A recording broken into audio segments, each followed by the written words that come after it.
Hello everybody, welcome back to the channel. Today's video we're going to be continuing the disciples story, continuing off from Jesus' life. We're almost done with this series, but this one is going to be called Death to the Tyrant, based on Acts chapter 12.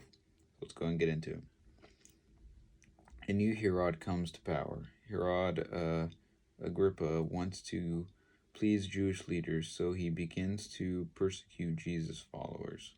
So now a new leader comes in and he wants to please them, so now he goes around basically how Paul was, because you remember Paul is now with Jesus, but or have we had that part yet? Pretty sure. So, but now anyways, like how Paul was, he's gone around and killing any Jesus followers that they see. So that's gonna include Peter and all, any of the regular disciples. So let's see what's next. So James, one of the four fishermen who left their nets to follow Jesus, is killed to satisfy a wicked king's struggle for power. So the original 12 disciples, one of them was James. He was with Peter.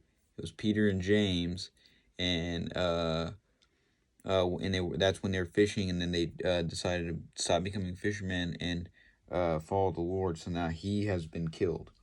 When Herod sees that the death of James pleases the Jewish leaders, he has Peter arrested as well.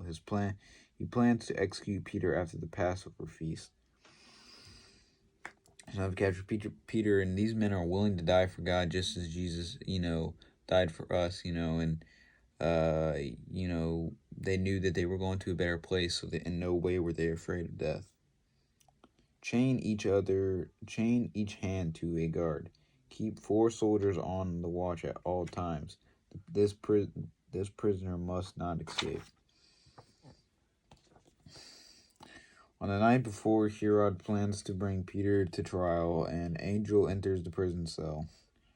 Quick, get up, put your clothes on and sandals, follow me. Peter obeys, and the chains fall from his wrist.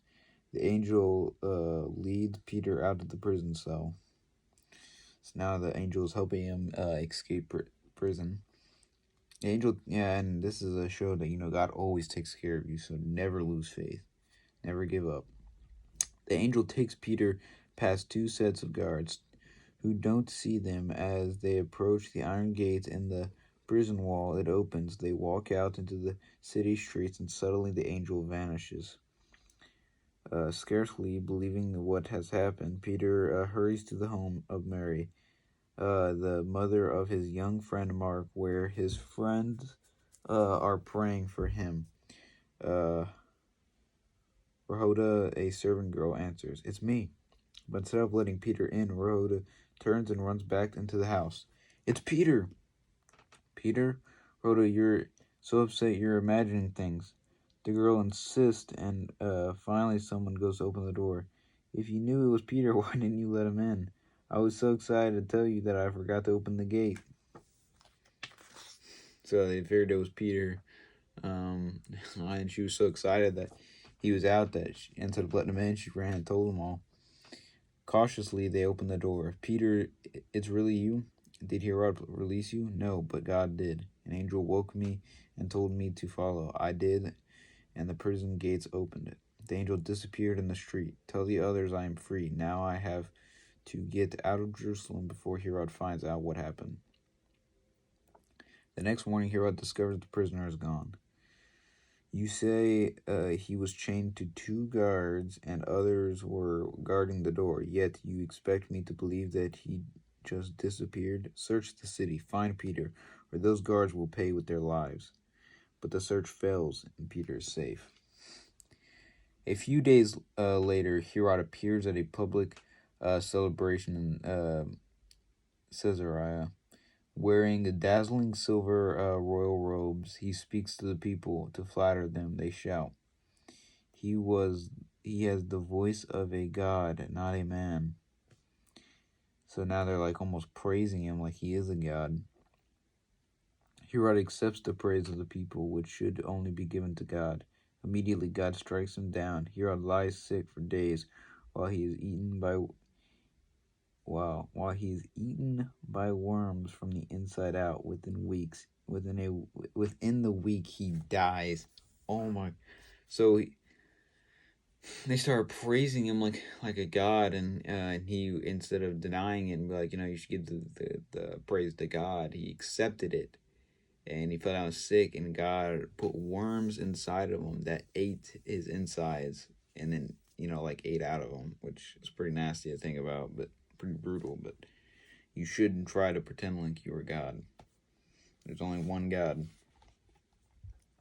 With the death of Herod, the persecutions of the church stops for a time. The good news of Jesus Christ continues to spread through the land of the Jews. So he's put a stop to this Herod. It was trying to be a false god, and it was also murdering people. We're getting ready to get into some Paul's story. We still got Peter in here. Like I said, we'll continue going prior until the disciples are killed, and that's probably when we'll end this. Maybe a little bit before that. I don't know. We'll see. But for now, next week we'll be reading Blinding Light. So thank you guys for watching. Hope you guys learned something. And hope you guys are having a blessed week. So always, take it easy, and I'll see you guys on Thursday.